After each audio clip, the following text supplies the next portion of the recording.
Hello, St. Joseph Parish. Hopefully all of you are doing well.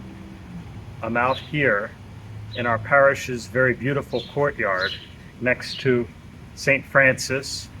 And today I would like to talk a little bit about one question that I've received over and over and over again. And it came up rather recently once again, and that is about cremation and the church's stance on cremation.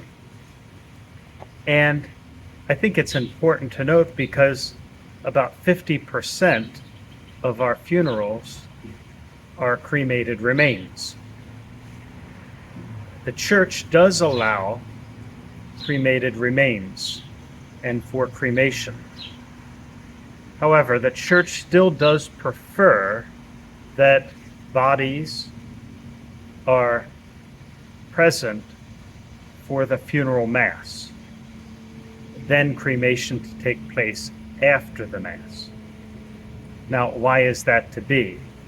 Because the body is seen as being respected and dignified, following Christ's body that suffered, died, and rose.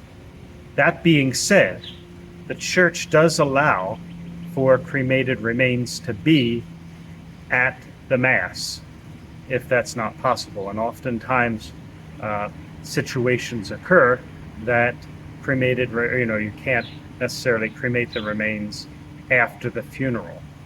So cremated remains are allowed at a funeral Mass. If you or a family member desires to be cremated, then according to the law of the church, the cremated remains need to be buried in a cemetery, in an urn, complete and entire. Oftentimes we hear about people scattering ashes or people taking a little bit of the ashes and placing it in jewelry and other things like that.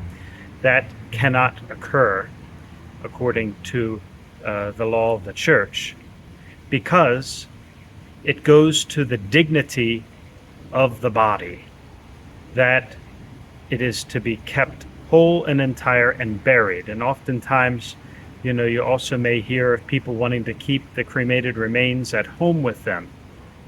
But we also need to respect the body to ensure that that body is dignified in a place where the resurrection of the body can fully be understood. And so that is why the church sees that the cremated remains be buried in a cemetery whole and entire in an urn. So those are just a few of the things that I've received questions about in the past few weeks specifically, and then even before that. But I just wanted to explain a little bit more of that. So if a few people have questions, a lot of people have questions about it. So thank you so very much. May God bless you. We look forward to seeing you at Mass this Sunday. God bless you.